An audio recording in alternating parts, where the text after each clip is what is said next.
Well, yeah, certainly. I mean, it was our fault. We made a mistake. The spotter said it was clear. It wasn't clear, and, I didn't want to tear my car up, tear his car up either. I respect everybody, and I demand respect. And, I apologized to the guy when he came over the car, explained to him what happened, and then he took it to another level when he started calling me an idiot and whatever else. And I don't appreciate that. I'm not going to take it. I told him how I felt. I called him out. He didn't show. And so, I'm good with it if he's good with it, but I'm not going to be disrespected by no means. Yeah, I guess I had a dinner date at Applebee's last night that I didn't find out until it was too late. It's a shame. Love their riblets and boneless wings, but... All right, folks, welcome back to Meet Me in Applebee's, your number one unrefined motorsports podcast. It's Brian with Ashley and Rob once again. Folks, how we doing this week? There's so much racing and shit to talk about. Where do we begin? I'm doing good, man. I'm just got back from Branson. I'm all dolled up in my Presley's Country Jubilee t-shirt, and I've gained about 30 pounds from eating trash the entire weekend. How you doing, True Love? I'm here. Present. Trying to figure out when I joined a Zen podcast. Yeah, well... I would say a couple months ago, at the beginning of the season, is when you joined the Zen podcast. We just spent about 30 minutes talking about Zens before we hit record. That's exaggerated. It was like 10 minutes. Yeah. Well, 10 minutes in reality probably feels like 30 minutes to someone who's uninitiated in the craft. But. Well, before we even get to anything else, let's follow up from last week's episode where we talked about how we wondered, did drivers actually do Zyns in the race car? Everybody caught Tyler Reddick doing them. Yeah. Apparently the answer is absolutely. Yes. I don't know if it was a coincidence or maybe either Landon Castle or Parker Kligerman listened to the show. I don't know, but they broke that story wide open last week on their podcast. They talked about the benefits of Zyn while driving. They said a lot of drivers actually do it. Landon Castle, I think, said he had. Kligerman doesn't, although he says he occasionally does take Zyns. So there's your answer, folks. Drivers are Zinning while racing. Zyn to win, as far as I'm concerned. Tyler proved it. Oh boy. Yeah, winners are Zinners. Yep.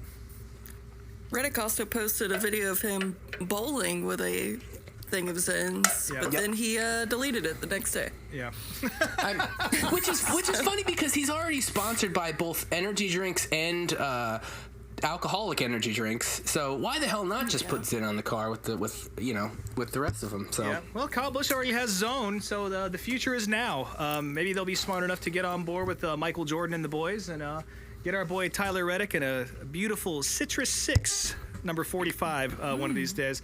One thing I do want to bring up is that apparently one of the drivers who does not is Ryan Preece, because he's old school, so I guess he just rips cigarettes. I don't fucking know. I've never seen him do that, but what? Hold on. What the hell are you talking about? That was a joke that Castle made. Oh, I thought that was real. Okay, so about his car smoking for 70 laps? Yes, his car was smoking. Yeah. And then, He dropped his cigarette on the carpet on the bottom, and that's why he had to pull in. Completely avoidable. So... That concludes the Zyn talk for right now. Let's get on to what happened this weekend. NASCAR was in Dover. There was some IndyCar drama to talk about, F1 drama, sprint car shit, all sorts of stuff. So fuck yeah. I don't even know where to start. Where do you guys want to start? Let's just kick it off at Dover. I thoroughly, actually, despite the fact that I was on a conservative Vegas vacation, I got to watch an astonishing amount of racing while I was out there. A lot more than I normally would if I was at home, probably because there's no grass to mow or anything like that. I think the only thing I can really say about the ARCA race is why are all the cars white? There's so many white fucking ARCA cars. It's the only color they can afford. I guess so. Yeah, I was going to say, you probably don't got to wrap the car that way. Half these cars don't have sponsors. I didn't see the ARCA race at all, so I have no idea what happened. Yeah, so it was on a channel that I don't get this week. Yeah, so. Fox Sports 11 or some shit like that. Yeah. Oh, okay. Well, I missed it, so. I just saw the little clip of Carson Quapple's ingenuity. With the pit sign. Oh yes, I did see that. Fixing the side of his car with their pit sign, which was, love that shit. Apparently, that's not the first time that sort of thing has happened. I feel like I forget who said it, but I guess back in the '90s or whatever, they used the pit sign to make a spoiler out of once one got knocked off. I think it was DBC they were talking about that, but yeah, I love to see that shit. And I guess anything goes in the ARCA series. Apparently. Apparently. Yeah, no need to talk about the winner or anything that happened. We can move on from it, but those are the funny things I noticed. Well, there was that clip of them evacuating all of the Busch beer out of Victory Lane immediately because the winner was underage. Oh, that's right. Yeah. Oh, yeah, I did see that. Everyone's either 65 years old or 17 in ARCA, so. Yeah. Yep. On to the Xfinity race. It was a good race. I'm trying to think of what highlights there were. I mean, it was interesting race, a lot of different passes and people getting booted out of the way. Yeah, we got to see Sheldon Creed and Austin Hill throw another race away by playing grab ass with each other. It wasn't quite as serious as previous incidents, but they definitely handed the win off to somebody else, that's for sure, because there's no question it would have been one of them had that continued to go green and they hadn't. Well, don't forget Carson Kvapil was up there too, and he made that run to get the lead for a minute, and he almost got the win, which was really and a cool. Wheelbarrow move to get on the inside of those guys. That was fucking awesome. I was really pulling for Carson to win. Again, that was his car that they bolted the pit sign onto, and he almost put on another show on. We did put on a show on Saturday, but sadly, Ryan Truex, a driver who I think I said this to you guys. I don't think I have a single emotion towards that guy. He's almost he's like it doesn't bother me to see him win, but he was looking way more Cro-Magnon this time around. Yeah, to me. It definitely was. Yeah, I mean, I like him, but I had my little hopes up for Kvapil like so big that it was just such a letdown when it didn't happen. Yeah, I agree with that. But a great race overall. I got to actually watch that with my cousin Jim at the family reunion, because that's why I went to Branson over the weekend, was to see the family and all that. And we sat there in this little picnic table pavilion thing and watched the race together on our phones. It was really wholesome and nice. Turns out I knew he liked NASCAR, but I didn't know he was so damn knowledgeable. So it's always nice to sit there with somebody who really knows their shit. And if you're listening to this, Jim, because I did tell him about the show, welcome. This is the actual me, unfiltered. So sorry about that. But we're making plans to go to a race, maybe Dover, maybe Texas, maybe something. But yeah, I got another race buddy to go hang out with somewhere. So shout out to Jim and the whole fam. That was fun. Dover and Texas, that's next year. You guys ain't going to do anything this year? Well, if we can this year. But we got family in both places. So that's why those are on the list.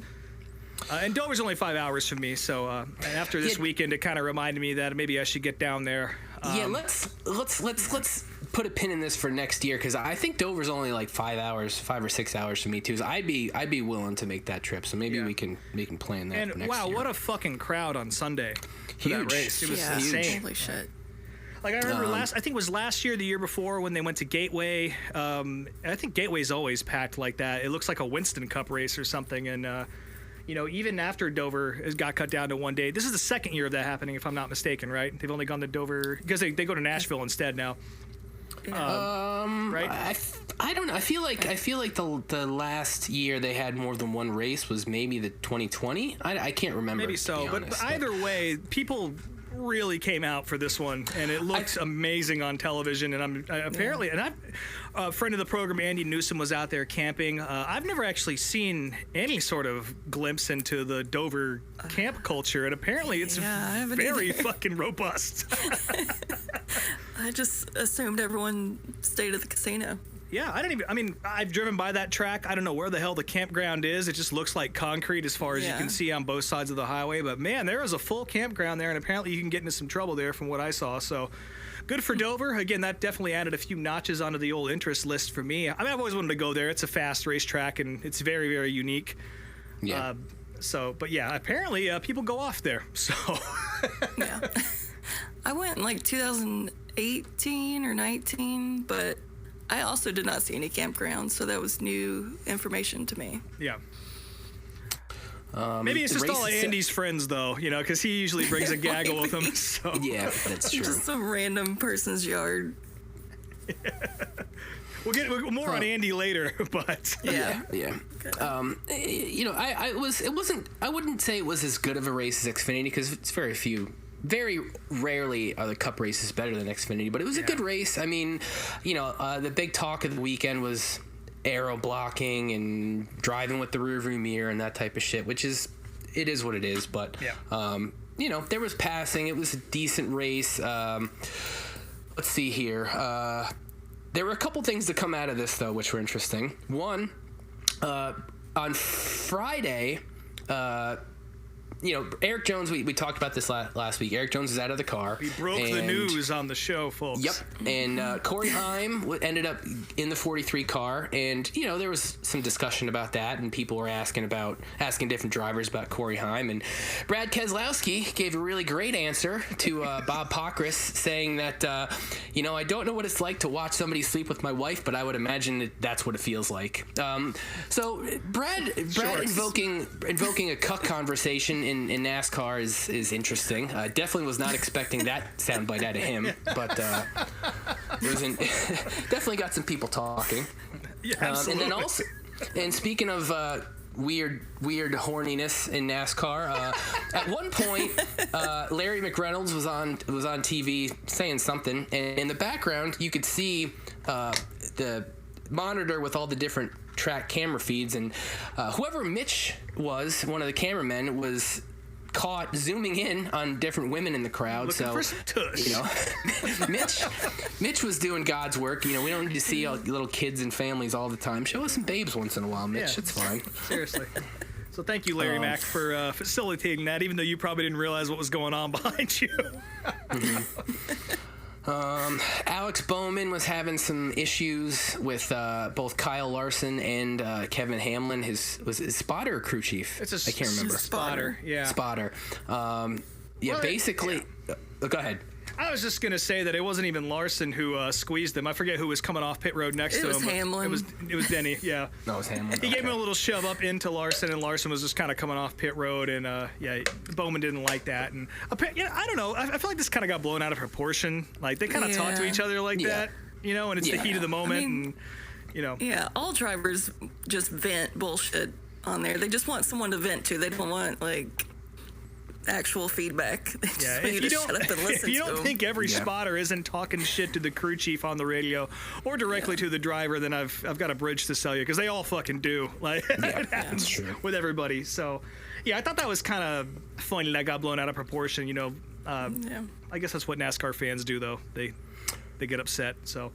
Speaking of upset fans, I forget which driver it was. Was it Bell? William Byron. It was Byron. William Byron. So Bell doesn't have fans, so he's got to have some fans. Come on. He's got two. So there was a wreck at one point that involved Bubba Wallace and William Byron, Christopher Bell, a few different guys, and the Fox cameramen caught a couple in William Byron outfits leaving right after they wrecked. Matching outfits. Matching outfits. So I guess the question is, is this something you guys would do? I think all of us answer. The answer is no. But I mean, that? I guess I can understand a little bit, but I mean, also man, it's still a race. I'm a giant Kyle Larson fan. I go to Loudon every single year. He's always pretty dog shit there, and I've never left a race as a result of that. In fact, the only race I've ever actually left early was that Martinsville race where William Byron won, where it was 35 degrees out, and he led almost every single lap because no one could pass. It was the first next gen race there. And I even stayed for the whole thing, but as soon as he crossed the line, I was jogging back to the car to try and get the fuck out of there as quickly as possible. But the only race there's two races I've left early from. One was the '95 Pocono race that Terry Labonte won. I think it was just super fucking hot that day, and my aunt and uncle didn't want to stay very long. And Pocono also kind of sucks as a fan, which we've talked about. And then the 2002 New Hampshire race that Ryan Newman won. It was raining, and I was going to go back the next day, and by the halfway home we turned the radio on. The race was almost over, so I was very pissed about that. And that was the last race I went to for almost 10 years. So you just don't come back at all. That was at the point. I was at the point at that age. I was kind of phasing out of NASCAR, and Ernie had retired and Dale had died, and I was just kind of over it. I was more into BMX and music then, but makes sense. Anyways, so yeah, don't leave early, folks. Yeah. Just quit You being never a bitch know what just you're 'cause going to your see. driver wrecks. You never know what you're going to see. And we exactly. saw a great battle between Denny and Larson at the end. I thought, anyway. Yeah. It was good. Could have been. It was fun to watch. Yeah, obviously the aero blocking stuff we talked, which we mentioned, I think it prevented that from being as exciting as it could have been. But it was. Yeah. It was what it was. It was still fun to watch. Yeah, so. Denny did his job there. Nothing to be angry about there. It's just kind of how these cars are. Yeah. Just talk about taking the cameras out and all that, but I don't really think that. Of course, that would benefit Larson because he races cars with no mirrors all the time. So. But he's the one who he also puts it in the fence a lot too. So. But Larson was the one he says he drives with the rear view mirror. He does. Yeah. Denny was the one who says he doesn't. So. Oh, interesting. I didn't hear that. Yeah. But. Yeah. But yeah, I don't really know what anyone expects. If the traffic had played out differently and Denny didn't clear it any quicker than that, then I think it would have been a different situation because that dirty air would have enabled Larson to get past him. But yeah, Denny managed it just fine. But the real reason, I think, and I think we all agree on this, that Denny was able to pull that win off and get his third of the year, was because, again, our friend of the program, Andy Newsom, was present. He was on the grounds. And every race that Denny has won this year, Andy has been present for. So how about that? Thanks a lot, Andy. There's another guy out there who is taking credit for it on Twitter and is kind of going a little bit viral as a result of this. And I just want to put out there just how bullshit that is, because I think we all know who the real good luck charm here is, and it's good guy Andy Newsom.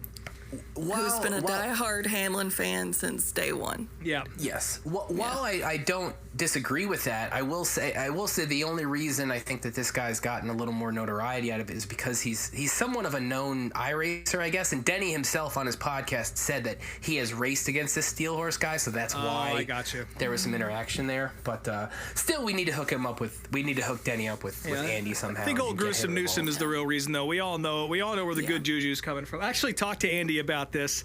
I sent him a message right after the race. He's like, "You're just some fucking good luck charm, aren't you?" And he's like, he's got a theory about it. And apparently every time he does a good deed for somebody at the racetrack or does something nice for somebody, Denny will win. And apparently this time he noticed somebody in the campground that was having trouble setting up their tent. And so he went over and gave him a hand and set the tent up with them and went on his merry way. And then Hamlin ends up winning the race. So I think that has a lot to do with it. Good deeds and Andy Newsom, folks. I will say... Oh, go ahead. That's just Andy at every single race, though. That's true. I was going to say that when we met him, or I met him for the first time at the Bristol Dirt Race that Ashley and I went to, he did give me my first hard Mountain Dew, but Denny, which was a nice gesture, but Denny did not win that one. So is that a good deed, though? I thought it was a good deed. It's not a bad thing to do, but it's a good deed to me. This is not getting him into heaven. No. Me and my friend Josh were talking about that after the race too, because we're both going with him to the 600 in a couple weeks, and Josh was like, "We have to prevent Andy from doing any good deeds that we can at any cost." I believe it. I 100% believe that. But I don't think it's possible. Keeping him from doing something nice for somebody is there's not many things that can't be stopped, and that's certainly one of them. And God's not going to stand in the way of that one. So yeah. But apparently the Steel Horse guy is going to be at the 600 too. So maybe we can get them to combine forces, and then it will just cancel out.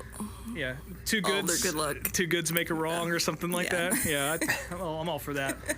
But yeah, Denny Hamlin went out there and did a good job and got the win. A nice mix of boos and cheers, I think the tide is starting to turn a little bit for Denny. I mean, again, there's plenty of reasons to not like him, but like we've said before on the show, I just think he's too important of a figure in NASCAR, and even though like he wins and he's a little bit cocky guy at times. He's not like a complete asshole. He's not like Kyle Busch in Bush's worst years or any other guys that were really getting booed for valid reasons. Yeah. Or Dale, for that matter. Fuck. Yeah, or Dale, really. I mean, people forget that. Once again, folks, for all the people that weren't around in the 90s like all of us were, there was a lot of races where Dale was booed. Yes. So. Yeah. I was booing him from my living room. Yeah, same. Wish he was here, but so I could boom some more. Yeah, that's a whole other conversation. I don't even want to start. If Dale was still around, how his legacy would be. Right. But let's just keep making stupid T-shirts with stupid praise Hale or praise Dale, whatever shit on it. Be nice to the Short Track Society guys. They make cool shit. No, it's not just them. There's so many people who do that, and I just think it's lame. But that's me. That's me being an old man who hates fun sometimes. Yeah. So. I felt like Hamlin's interview this week though was very like humble and subdued. Because who interviewed him? Regan? I think so. I think so. He was, telling me like, with 54 wins, you tie Lee Petty for 12th on the all-time wins list. Yeah. And Hamlin was like, he's like, I couldn't even hold Lee Petty's helmet. And I was like, okay. That was cool. Well, also though, I mean, it wasn't a total display of humility because he did call his shot before the race, and on his podcast, he mentioned that like as soon as he won, he was thinking on the backstretch, like, okay, I got to get the flag. I got to do the Babe Ruth swing with the flag. Like, he had planned it all out. So, it wasn't complete humility from Denny. But, he called a shot. So I'm fine with him doing that personally. Lots of surprising displays of humility. Austin Hill, in his interview after the Xfinity race, he was actually pretty gracious, too. After they were trying to stir up the Sheldon Creed pot, and he did not take the bait, and he said, that's just a racing deal, whatever. And I was real fucking shocked. As was my cousin Jim. We're like, oh, okay. Maybe Pop or somebody else sat Austin down and told him to stop being a little bitch after the races because you're making us all look bad no matter how much you fucking win. So that could have happened. Well, in the Cup race on Sunday, they didn't really emphasize it too much, but Austin Dillon thought he had a flat tire, pitted, and then his crew was like, nah, you didn't have a flat. So he just put himself 2 laps down for fun. For Lord, pop. sometimes the Lord provideth. Yeah. Well, we didn't get a Corey LaJoy meltdown this week. He led some laps and actually finished ahead of all of his teammates, so we had to shine a light on that. I think he finished 21st. Carson Hocevar was right behind him, and Zane Smith, despite getting some apparently unwarranted hate from all of us for causing that wreck, it really wasn't his fault, as it turns out. It's kind of an accordion thing. That's also Fox's fault because they only showed a couple angles, and it wasn't till I think after the race on Twitter that, we actually saw the fucking angle. It wasn't totally his fault. We were ready to send him back to late models, folks. I mean, I still am. I don't give a fuck if he's a Truck Series champion. I mean, you compare him and compare Hocevar. They're in the same equipment, and one's clearly outperforming the other. So shout out to the new guy, Noah Gragson. Though he's back. Finally, is he still a rookie? Yeah. No, I don't think he counts as a rookie anymore. Yeah. But he got a 6th place finish after running the top 5 pretty much all day. So, boy, he's really doing a lot of good work for Stuart Haas.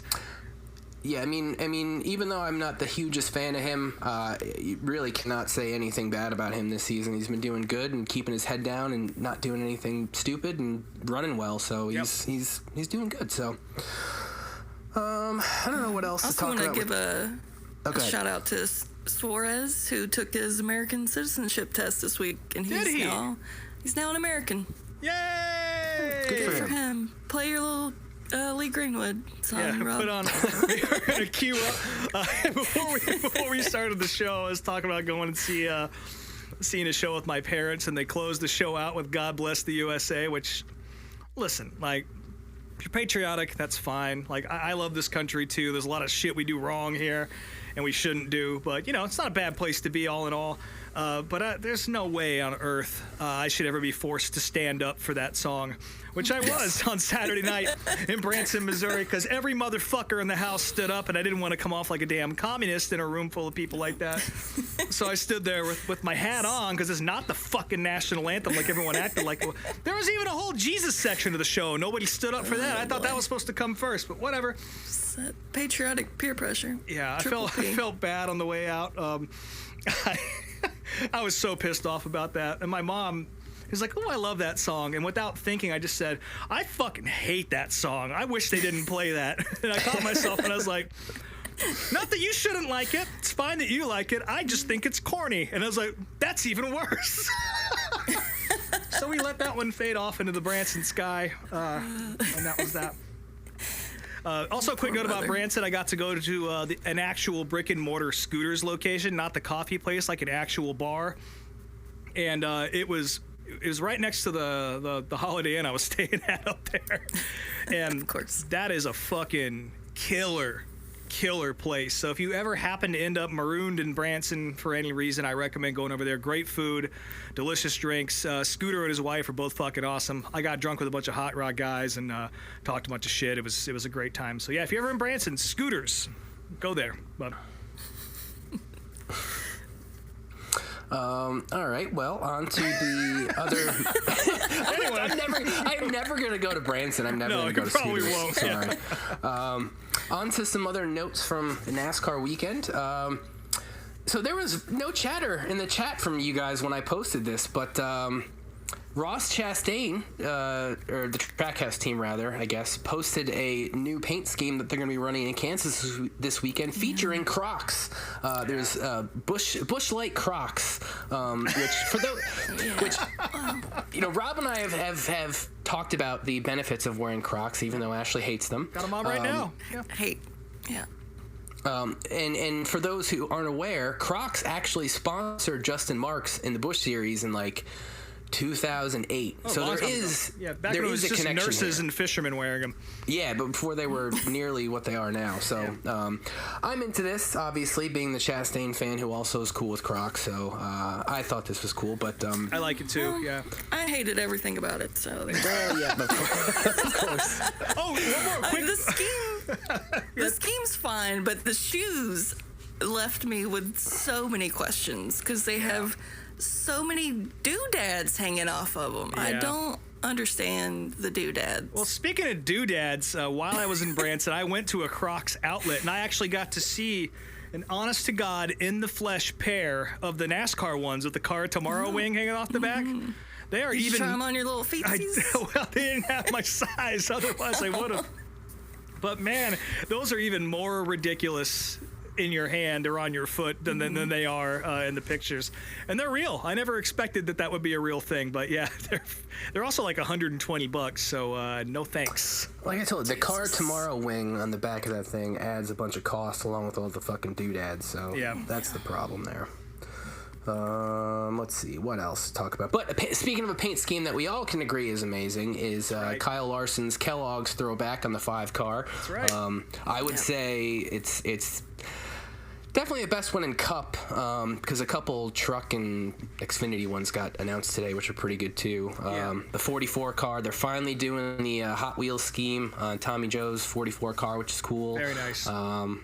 I forget which 19 truck I saw that had like a striped up paint scheme, which looked cool. So there's some other shit happening, but there's definitely it's been slow as far as the throwback announcements, which makes sense. They've been doing this throwback stuff for years now. So I mean, a lot of cool concepts. A lot of guys throwing back to their roots or family cars and that sort of thing. But the problem is a lot of short track cars are usually just one color with a number on them.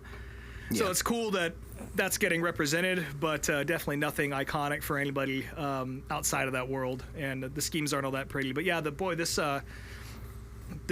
Hendrick car is going to look fucking awesome. Bowman dropped his scheme too. It just kind of looks like a. It's a Jimmy Johnson paint scheme, which they've already done, I think, a few times. So it's fine. It looks good, but they could have done. There's so many different Hendrick schemes you could have used. But speaking of the 5 car, though, it was announced that there'd been talk for weeks as far as what the hell is Kyle Larson's going to do at North Wilkesboro for All-Star Weekend, because that's when they qualify for Indy, and who's going to practice and qualify the car, and lots of different names are floated out there, but Kevin Harvick's going to be the one to do it, which isn't all that exciting, but makes sense. I mean, he's got experience with that car. He's got experience at North Wilkesboro in that car. And again, he's only practicing and qualifying. Larson's already in the main event, so I think it's more just to give feedback and to get out there and run some laps. But that's going to be happening. I think the more interesting Wilkesboro news is NASCAR, or Goodyear rather, announced that at Wilkesboro they're going to bring 3 different tires for the race. Obviously, the regular tires, the regular wet weather tires, but also a third set, which is going to have this softer rubber compound, the same compound that the wet weather tires use, but it's going to be a slick tire. And I forget how exactly they are going to do this. I think they have to start the last segment on the soft tires or something like that. But it's they have to NASCAR. start the race on them, I think is what it is. Okay, yeah, that's wrong. it. Am I not mistaken? Are there actual treads in these tires too, or are they actually they're slicks? Okay. They're slicks just with that different rubber compound. So, I mean, it's good. We've been everybody in NASCAR, especially after the Bristol race, has been talking about Goodyear. You guys, that's what NASCAR needs, is tire with massive fall off. And well, now they've repaved Wilkesboro. They need something. Yeah, and. This could be it might not necessarily be the fix for short track racing, but it's an attempt, and it's you have to give everybody involved kudos that they're finally going to try something, and hopefully it works, and hopefully it's something that brings more action to the, especially Martinsville in the fall. So we'll see how it goes, but I'm into it, and I think most everybody else is. So big thumbs up from down here. So yep. Also in North Wilkesboro news, SVG is not going to get to race. Yes. He won the Chicago street race, and now he's getting the shaft from Colleague to be able to run the All-Star race. And which Trackhouse, I think is bullshit. too. Yeah, I kind of don't understand why you wouldn't want him involved in this. I know the cost is certainly a factor, but there's the cost. I mean, I get it in the sense that, I mean, he's still, SVG is still figuring out how to race ovals. I can't say this isn't a track he's ever going to have to run until, if they ever make it an actual points race. So, except for this year, he could. He'd be in the main event. So I don't really understand that. That's the thing, is people mention this, and my point was, take Hemrick out. I mean, he's not going to fucking make the main event. Like, sorry, Hemrick fans, if all 6 of you out there, he's not going to fucking make it this week. He did, yeah. Well, that doesn't. In anticipation for North Wilkesboro, he got a top 10 this week. Just to spite you, he did it just for you, Brian. Yeah. Well, he knew you were going to talk shit. Yeah, well, that's fine. I mean, come on. But whatever. Who knows? Maybe somebody will hear this and put him in a car. They got DJ, a couple of weeks he's left. got some extra money. Yeah, seriously. Well, I mean, again, we might as well bring this up. We might as well bring this up when we're talking about money and all that. So, a lot more info came out this week about the charter discussion between NASCAR and the teams, and a lot of different things are being floated about how, if the charters go away, there could be teams that don't show up to, like, the All-Star race, or don't show up to wherever the Clash is next year, because it's just not cost effective. And I don't know what's going to happen with this. I mean, there's not going to be a strike. There's not going to be, teams not showing up for points races. But it's interesting. I guess we'll see what happens throughout the next few months. But things are not going well. And, Denny was on Dale Jr.'s podcast today or yesterday talking about it. And, again, he's the most vocal about all this. And it's interesting, and I guess it's just a story we got to follow throughout the next few months. The Athletic also had a really good piece about that, if you haven't read it. So yeah, you'll certainly hear more about this coming up. It's looming large on the horizon for sure. More drama though. Rob, talk about the IndyCar shit, because you know more about this than either one of us. I'm sure most of you, even if you aren't racing fans and you just listen to this podcast for some reason, have seen the video of this mannequin in a dress dropping off of the bridge at Barber. No. Well, I wasn't talking about that. I was talking about the New Garden shit. But I mean, yeah, talk about that too. Oh, well, the New Garden thing, he came out. So Penske got caught for cheating with the push-to-pass thing. Most sensible people don't see how it's possible. They didn't know they were utilizing it in a bad way. Everyone knows the fucking rules. And Joseph Newgarden went out there and gave this press conference. It was like, there's a lot of things you can call me, but I am not a liar. I am not a cheater. It's like, well, but you're both of those things right now.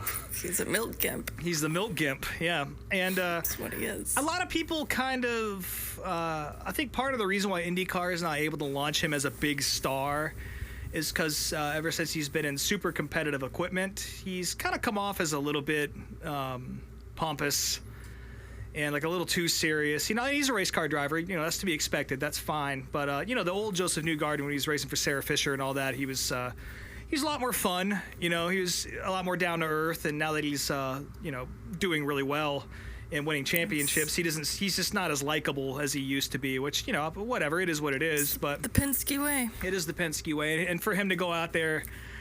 Driving Roger Penske's car in the series that Roger Penske owns after getting busted cheating in a Penske and say that I'm not a cheater or a liar is pretty fucking hilarious to me. And a lot of people are happy to call him on that, as am I. So, but the funnier thing in IndyCar was this mannequin dropping off the bridge. And apparently it's I want to say that drivers would have been a lot more freaked out about this to see a body fall off of a bridge and then hit it, you know. But apparently this thing's been up there for years, and a lot of drivers even use it as a braking point. Yeah. But I guess the wind caught it and it just sailed right off the bridge and almost ruined somebody's race. I forget who. A couple cars hit it, and then of course Scott McLaughlin and a Penske picked up the win. I am a Scott McLaughlin fan, so cheating or not, I liked that. And he took a photo with her. And put it all over social media. So good on him. If you have not seen this video, though, it's fucking ridiculous. Definitely. Just the way it falls. It's just straight down, yeah. A little skirt floating up in the air. It's silly. It's so good. But yeah, definitely not the one thing that IndyCar was probably really hoping would be the focus of the weekend. But, you know, yeah, I guess whatever gets eyes on it, so. Penske went up there and, like, sawed some of the ropes on it to try to create that distraction. Yeah. Roger Penske with a hacksaw would be one of the funniest things you'd ever see. But some other fun news. Two Uncle Kenny pieces. Yeah. One Uncle Kenny update. The Uncle Kenny hour. There are three. One.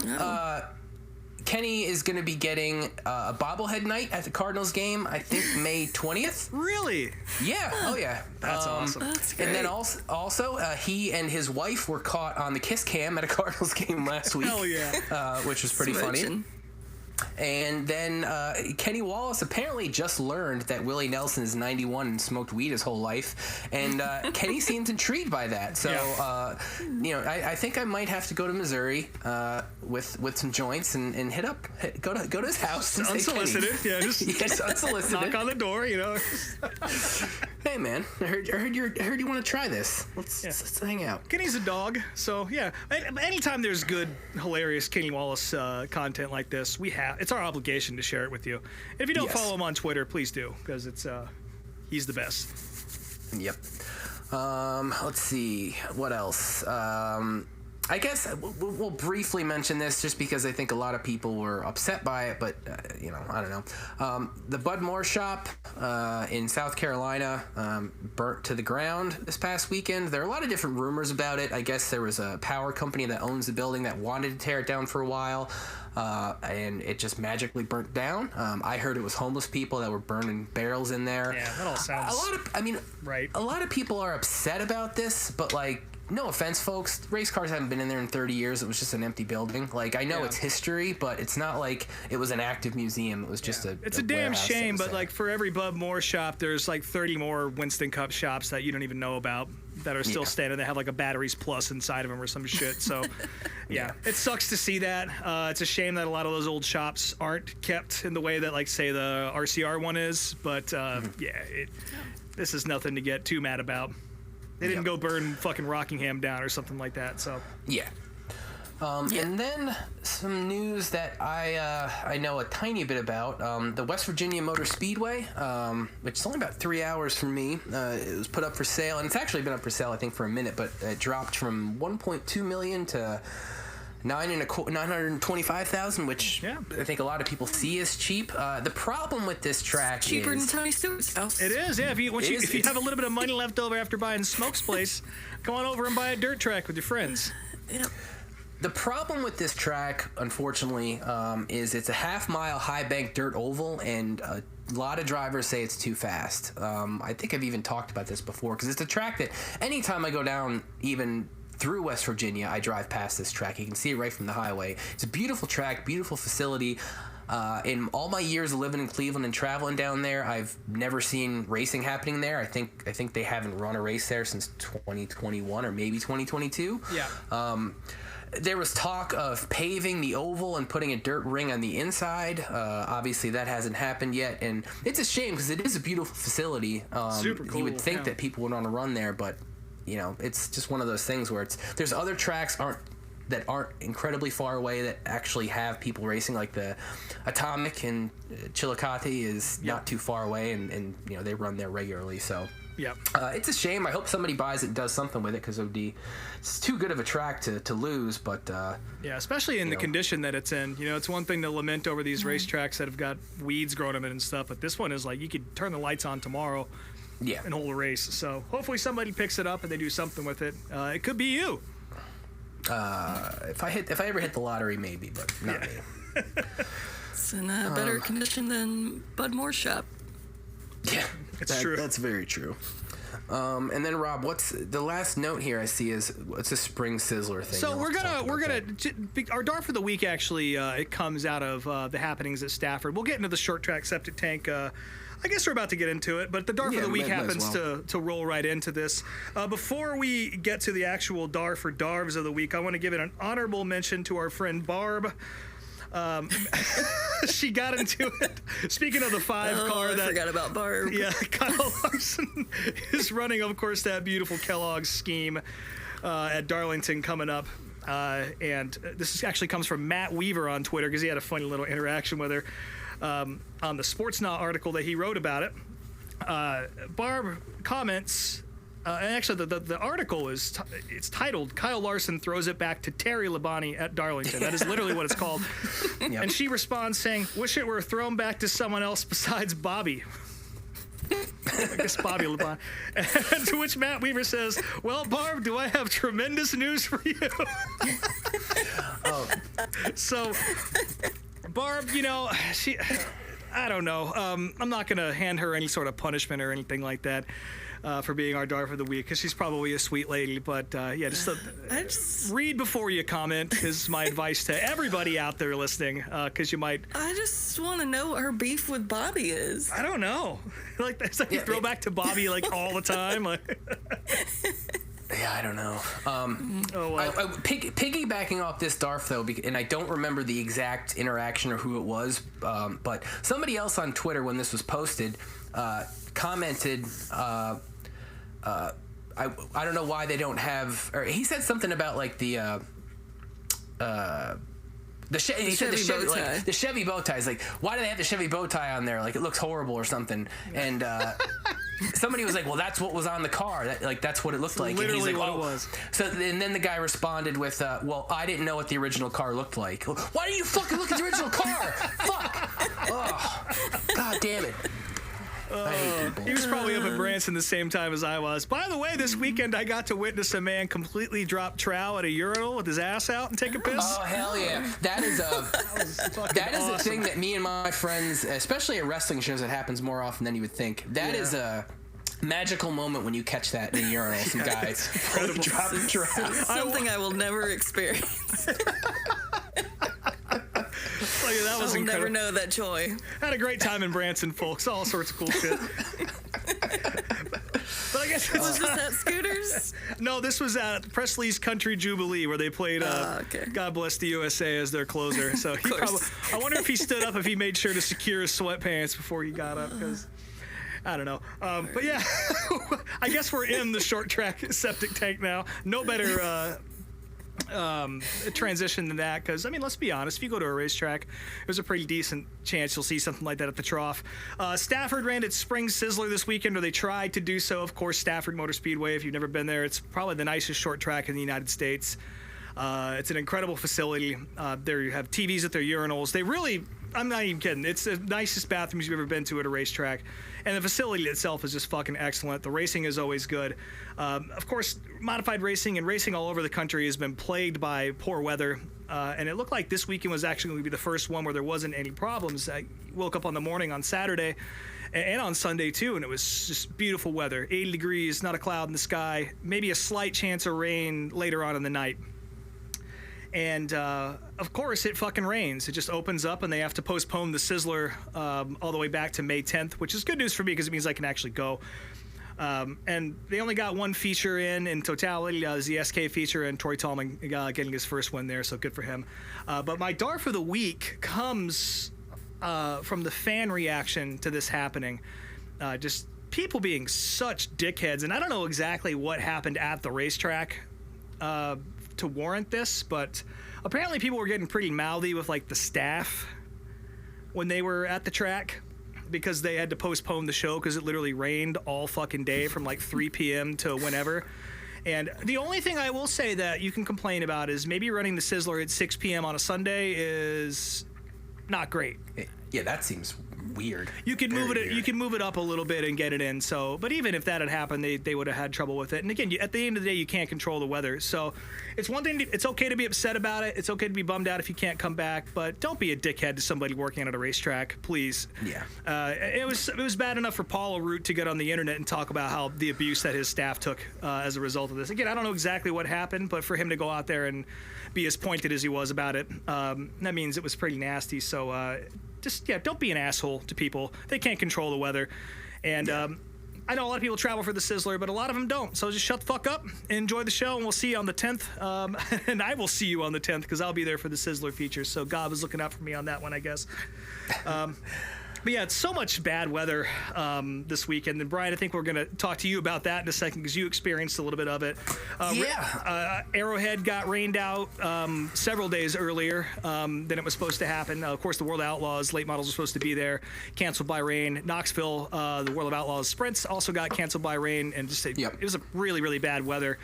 And lots of tornadoes and shit. So it was the right call in both cases. Also, I'm sure they didn't want to make their teams drive across the country after what happened at Talladega. So, because that was pretty bad. Yeah. But you were at Attica, Brian, and I guess you had your own weather problems, didn't you? So, yeah, I had originally planned on trying to go to Fremont on Saturday, but I decided to go to Attica on Friday because the weather was looking iffy on Saturday, which meant no flea markets for me, which meant Friday I could stay out later. Unfortunately, that was a lame call by me because it rained in Attica, of course. I didn't even know it was going to rain at all, and it barely rained. That's the bummer thing. Like, I got there in time for the heat races to start, and it was 410s, 358 modified, or not 358 sprints? 360s. What is the probably. lower 360s. Yeah. And then off by 2. late models, and I got to see all the heat races, but right after the heats were done, it was barely sprinkling, and they called for a rain delay, and that didn't make any fucking sense to me. This is the same issue that we experienced at Bristol for the dirt race. It was barely sprinkling, and they stopped it for rain. Especially for dirt, that doesn't make any fucking sense to me. So, they delayed it for a half hour or so, and then as soon as they got the cars on the track for the 410B main, it started raining a little bit harder, and by that point it was like 10 o'clock. I was like, I'm not fucking sticking around for this. I think at that point half the crowd had left anyways, so I got to see a little bit of action, but not a full program, which is a bummer. But there's a lot of stuff coming up. I mean, Sharon's about to open. I know the Outlaws will be here soon. Modifieds are going to be at Sharon at some point. There's lots of stuff coming up the next couple months. So I will be back at the dirt track sooner than later, but probably not this weekend because once again this weekend looked like a lot of rain. So. Yeah. I'm stoked you made it out, though. I know you've been trying to go to Attica for like what feels like the better part of this year. You haven't had a chance to. So. The first 2 weekends I tried to go to Fremont and they got rained out or it was too fucking cold. But I mean, both the tracks are almost the same distance away from me. They're just over an hour away. And they run one night after the other. So I didn't go Saturday because I knew Sunday was going to be a nice day and I had to get up at like 6 in the morning for flea market stuff. So I didn't get to see the costume contest at Fremont, which it looked like there were only a little couple kids doing that, which is... Yeah, so you would have won then if you would have showed up in your best. Yeah. Fuck them kids, right? Yeah, exactly. Well, not the only racetrack that was affected by weather. Hagerstown also got rained out, but that didn't stop Ricky Thornton Jr. from booking in the weekend. He got a couple Lucas Oil late model wins. Both of those are pretty fun. The Port Royal one was particularly, I enjoyed that one. It was pretty much the exact same finish as the Dover Cup race. In traffic, you could get around people, but once, I forget who he was battling with, Mike Barler, he just couldn't get close to him in the dirty air, and RTJ got the big win there. So good for him. $20,000 for his troubles, I think. So that's not too bad. What else happened out there? Again, I watched a good amount of racing, but again, a lot of it got rained out. So there wasn't as much as I would have hoped. Cars Tour did a test at North Wilkesboro, and they look super fast, so that's going to be fun. If you guys are going to the All-Star race, I recommend making sure you get there early to watch the Cars race on like Thursday. Is that when it is, Trilo? Wednesday. Yeah, get there really early. Speaking of pavement, Corey Day, he's been tearing up the High Limit Series. I think he's like all of 12 years old or some shit. Super young, an incredibly nasty sprint car driver. And a lot of people in the dirt world are kind of bummed out because it seemed like he's going to be getting into the NASCAR lane coming here, and he took his first step in that direction at Hickory. There's only about 12 late models, I think, something like that. Not a big field at Hickory, but he stomped them, getting his first pavement win and a super late, so that was pretty cool. Or a late model, excuse me. And speaking of late models, the finish of the week comes to you from the Mobile Battle on the Bayou, the ASA Stars Series. Cole Butcher just barely got James Finch at the line. We'll post a link to this or a video of it. It was fucking incredible. Another great side-by-side finish coming from the short track world. And one more thing before we flush the tank down. I talked about the King of the Midgets documentary that Flo just put out. I got a chance to watch it. It is fucking awesome. Make sure if you can, again, they'll eventually post it on YouTube, so if you don't have a subscription, you'll be able to watch it at some point in the next few weeks, I'm sure. But it's an incredible documentary about Mel Kenyon and, oh God, I'm forgetting his name. This is really embarrassing because he's a great race car driver. Well, the reason I'm forgetting it is because Jeff Gordon, a very young Jeff Gordon, shows up in there, and he's pissed off and he's got a mullet and he can't talk on camera yet, and so it's really funny. But yeah, I cannot recommend this documentary enough. I think that shot I just took is erasing my memory, but maybe we'll put it on the video of the week playlist later on in the season. We should, yeah. And again, I think maybe we don't usually do like bigger documentaries for videos of the week, but if that ever pops up on YouTube, I'm going to go ahead and recommend that we do that. Rich Vogler, Jesus fucking Christ, yeah. There it is. Only one of the most famous short track guys of all time that just escaped my mind. But yeah, there's not a lot of content on Rich Vogler out there in the world, and there's just so much video that I hadn't seen before. And it really just shows you just how tough these fucking guys were back in the day. And just even like the wives and all that could whoop your ass. So if you have a Flow subscription, you haven't watched this yet, you're fucking up. If you don't have one, you'll have your chance at some point, and I highly recommend that you do so. And I believe that's it for the septic tank here. This one, I'm going to raise my glass to Rich Vogler for forgetting his fucking name and completely disqualifying myself from being a voice of short track racing in totality for at least 2 weeks. So go ahead and flush it down, boys. All right. Well, for the video of the week segment this week, speaking of short tracks, we had 2 different videos to watch, and the first one we'll talk about is one called Facts and Racing, All Fired Up. Now, this one was a bit of a personal find for me, just being that it's a Lebanon Valley local. So I found this YouTube channel. I mean, we've talked about fan cam stuff that I try to find, and I think it's a very interesting topic for the show, and we've got some more fan cam stuff to talk about in a minute, but I found this little mini video, and this YouTube channel I found is just this guy in Chatham, New York, which I mentioned last show is a town about 20-30 minutes from south of where I grew up, but I did spend a lot of time in this town. It's not too far from Lebanon Valley, and basically this channel is just a bunch of different videos this guy shot when he was a kid. And in doing a little bit of research, this guy was actually trying to film a mockumentary called The Dirt Trackers, and this first clip, it's really just some behind the scenes footage of a street stock driver by the name of, where's the name here? Tom Faxon. Rich Vogler.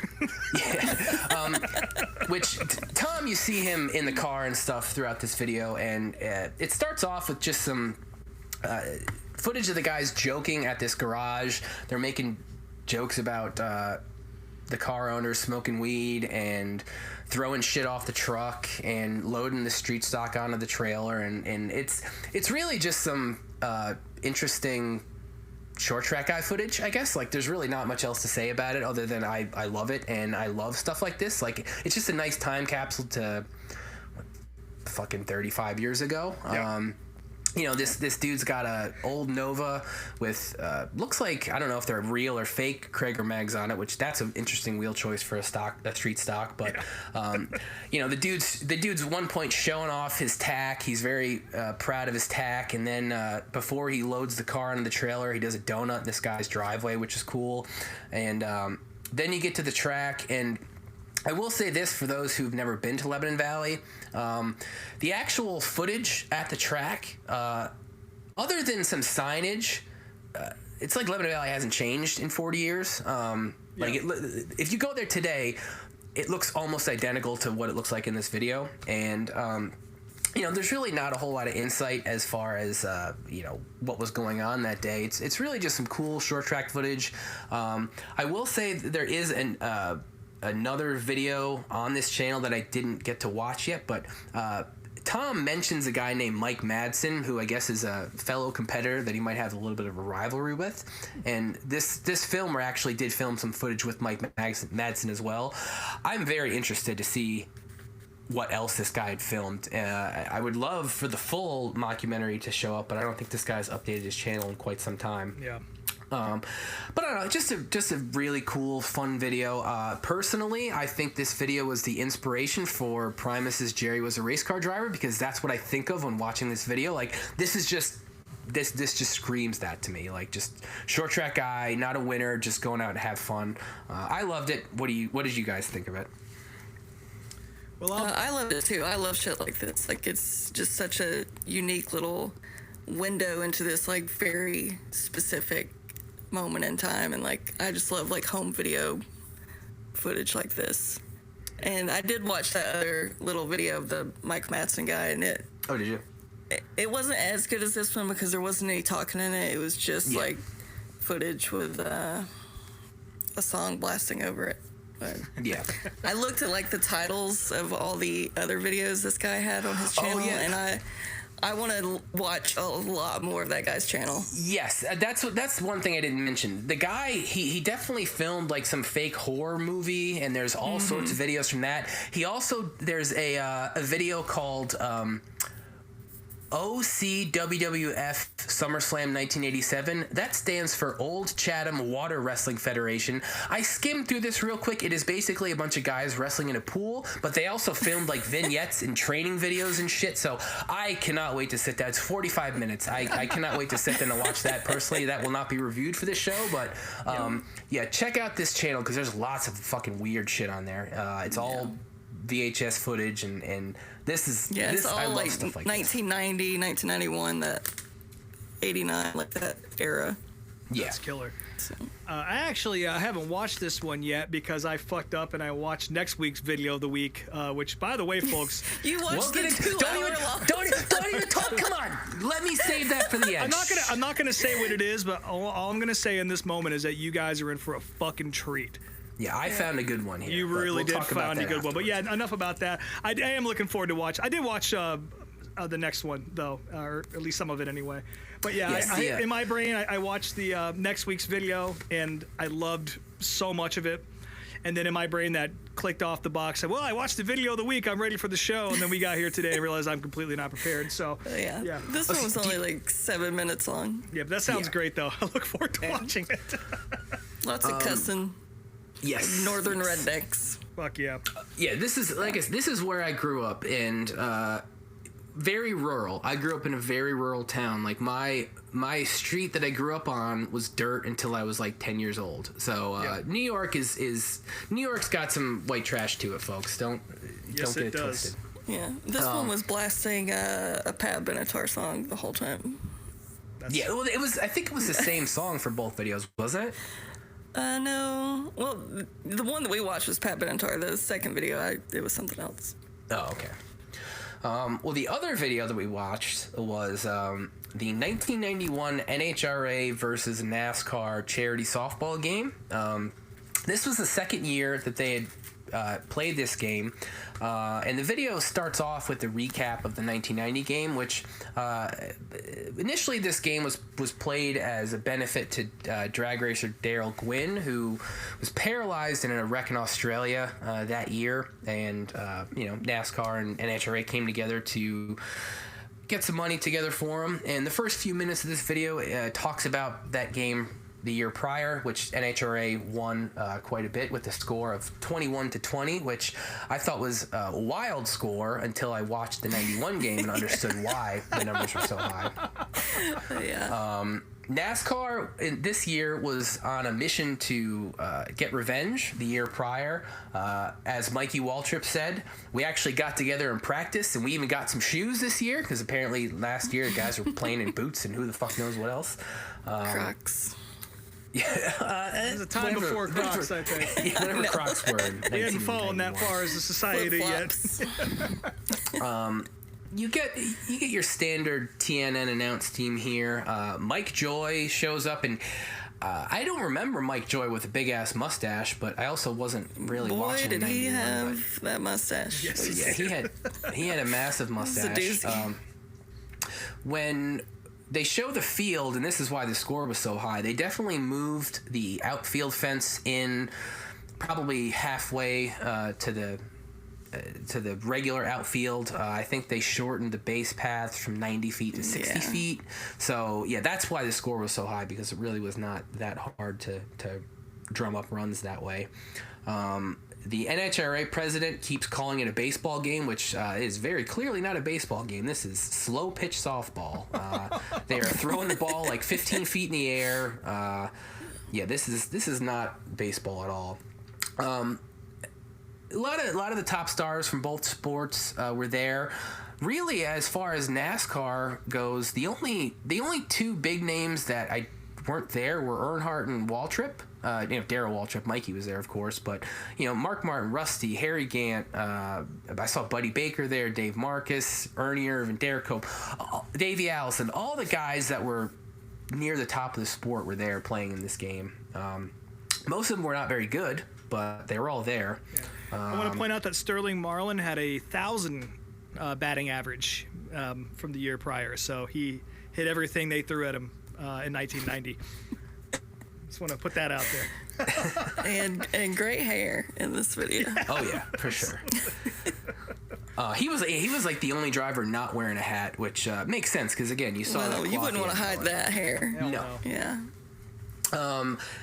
Before the game starts, Neil Bonnet is in the crowd, and throughout this video, he's interviewing fans. And the first pair of guys he interviews, one's clearly a NASCAR fan, the other one's an NHRA guy. The NASCAR guy is totally flustered. He doesn't know what to say when Neil talks to him. He just hopes that NASCAR skunks him, which that's a term I don't think I've ever heard before. He had a Bill Elliott shirt on, so it made sense. The NHRA fan, though, he had a lot more to say, and he cut a much better promo. I didn't think there were commercials in this video, but there actually are a couple, and they're pretty much all the automotive related ones. The first commercial in this is for DD Auto Polish, which I don't know why as a kid I really enjoyed, like these types of commercials where they clean cars and just magically all of a sudden all the scuffs and shit are gone. So I got a kick out of that. I was thinking that same thing when I watched this commercial. I was like, man, as a kid, I fucking love these. It made me want to go clean, but not really. Not enough to go actually do it. Mm-hmm. So we mentioned that this was a benefit last year for Daryl Gwynn, and this still kind of was a benefit for Daryl this year, but not so much directly. There were two charities involved in this game. The Miami Project, which was basically a paralysis research group or a research team or whatever. And then also the J.D. McDuffie Fund, because he had passed away earlier that year at Watkins Glen. So the money was getting split between those two charities, which was nice. The game finally starts, and Kenny Bernstein's the first up. He gets a hit. Brett Bodine, who apparently was the 1990 MVP, cannot throw very well because totally doesn't get it to Davey Allison, who's on first base, and Davey then misses it. Basically the ball hops before it gets to Davey, and Davey doesn't catch it. So Kenny gets a double out of this. Pat Austin, he's the next one up. He gets another hit to Brett. Brett doesn't pull the throw off. Basically, NHRA runs up the score real quick. I think they start off with 6 runs in this inning. They get to the NASCAR side. Hold on, I'm looking at my notes. What other shit? I don't necessarily need to do a play-by-play of all the game stuff, but some other notes. Tommy Johnson, I guess he was a pro stock guy. They mentioned him doing the Buck Baker driving school. He wanted to get into stock cars. I don't think that ever happened. Chad Little was a bad shortstop. He let a bunch of shit fly right through him. I guess John Force apparently last year was the catcher, and he talked so much shit to the NASCAR drivers that they made him play first base this year, or second base, one of the two bases. So didn't want to intimidate the guys. I noticed that there was a lot of butt pats going on, which is common in baseball, but you don't see it in racing. But as soon as they get on that baseball field, they could not wait to start touching each other's butts. That's all they were practicing. Yeah. Well, yeah. I don't know what to say to that. I just want to say I've got this video on in the background as we're talking about it, and that ad with the Gigi just came up. The car polish that they catch on fire. Yeah, man, I'm with you on that. I did love this shit as a kid, and I'm loving it right now. So, look how clean that tire is. It's so clean. How'd they do that? It's magic. And the last note I have from this first inning is Ernie Irvin was the pitcher here, and there's kind of a little blooper. And Ernie barehands it, but then totally fucks the throw up. So good try, Ernie, but not much of a softball player here. So NHRA takes the lead right off 6-0. We go to the second inning, or NASCAR goes up to bat, and they only scored 1 run, I think. There's a lot of skipping around here. They definitely do not show the whole game, which is good because, again, these guys are not very good softball players. Yeah. After the second inning, NHRA is up 10-1. Don Prudhomme says he hired a coach last year to learn how to play, which I don't know, man. Maybe just did you need to do that? Just put the money towards the charity rather than hiring somebody to teach you how to play. Play catch for your kid. Yeah, really, or your teammates or something. That's just racers, though. I mentioned this was a slow pitch game, and Prudhomme was the one. I mean, all the NASCAR guys were, they were all underhand high pitches, but Prudhomme was testing the limits of this. He was throwing that thing as high up as you could, and apparently the limit was 14 feet. I guess that's the rule. I don't know how you measure that, but who's measuring it? So yeah, he was the pitcher and got a lot of hits. There's another interview with Neil. Neil is with what I'm assuming is a dad and a child, and the baby is wearing a skull hat, which I love that. I love children wearing tobacco merchandise. Rick Mast almost takes Don Prudhomme's head off with a line drive straight at him. Jimmy Spencer's in the game, and he is a lot slimmer in 1991, but he is an awful runner. Like he I don't know what the hell he does not know how to run at all. No, just lumbering around out there. The second inning is much better for NASCAR though. They run up the score a little bit, and at the end of 2, we're up 10-7. Next little commercial break here. There's a commercial for Miller Genuine Draft Cruise Sweepstakes with Rusty Wallace. Wonder what the hell the story with that was. Then there is a mildly xenophobic Buy American commercial. There's talk of manufacturing overseas and Buy America to support the country, blah, blah, blah. And then I think my favorite ad, there's 2 ads for kit cars. One for a 34 Ford kit car, and then an old Mercedes Gazelle. I mean, I know kit cars are a thing. Guy down the street from me has 2 of them, but it's just wild to see them advertised in a commercial. Like, that's not something that most people can do, is just put together a fucking kit car, but they were doing it here. Next, we're at the top of the 3rd. Ernie Irvan, once again, has an error. He lets a ball fly right over his head. There's another Neil Bonin interview with a little kid who says he wants John Force to win, but then Neil immediately throws him under the bus. This kid, when I got here, said he was a Harry Gant fan. Now he's talking about John Force, so just a total dick move there, Neil. We see some Hooters girls cheering from the sidelines, and 91 Hooters girls were dressed very modestly in full regular T-shirts and not even short shorts. Maybe this is because of the game. I don't think I went to Hooters for the first time till... Yeah, I guess, but I mean, come on. It's whatever.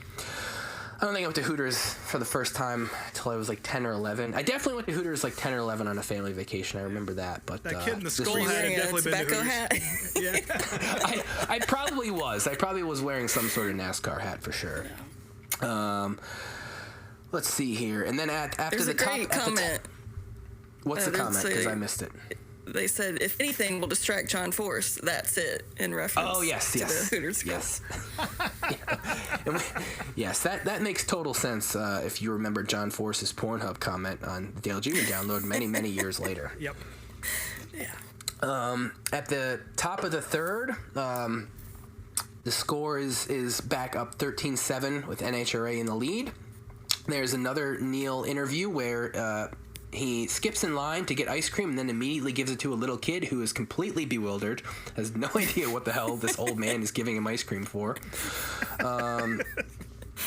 NASCAR is on the field, and let's see. The notes I have from this inning is Jimmy Spencer slides, quotes there, slides into home base.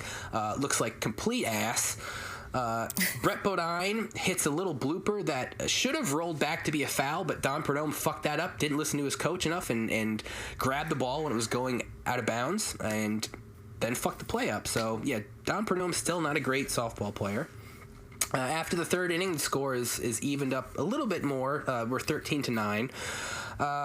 Next up, there's some notes from Mike Joy. The 4th inning was pretty boring, 3 up, 3 down, so didn't show any of that. In the 5th inning, apparently they decided to enact the infield fly rule, which, if you look at the field here, the infield and the bases aren't even on, like, the actual infield.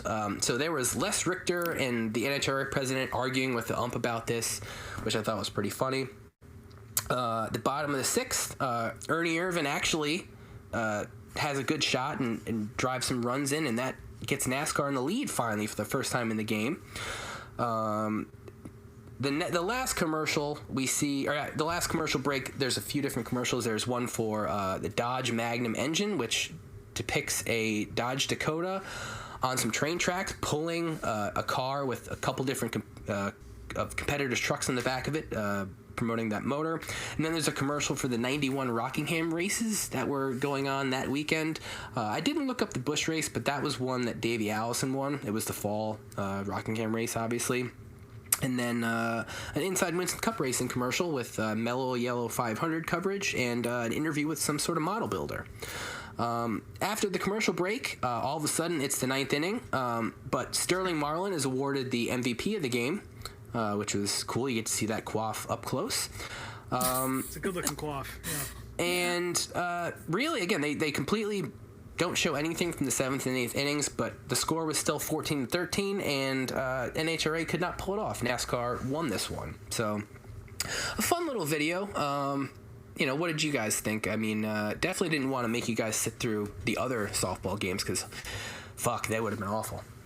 I really want these uniform T-shirts to pop up somewhere, because I have one. I am immediately Googled it. I do. Yeah. I have one. I'll post a picture. It's not. I don't have the 3/4 sleeve one. It's just. I must have been the one they sold or gave away because it's just a regular T-shirt. But I have the shirt from this game, 100%. That's fucking awesome. Yeah, I would love to have one of those. I'm a big fan of the baseball team. So I have seen them for sale before. Next time I see one, I'll send it your way. But the couple I've seen have not been cheap. I can imagine that.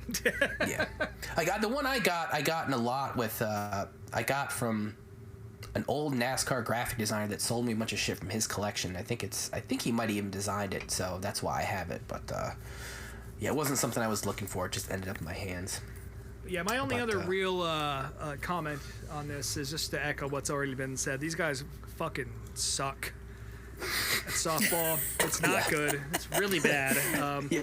The fact that they even got that many runs is a miracle to me, but it's just because of how bad they are at it. Yeah, so, I mean, if they were good, they wouldn't have scored like that. Yeah. Whew, not no fundamentals here to be found. No.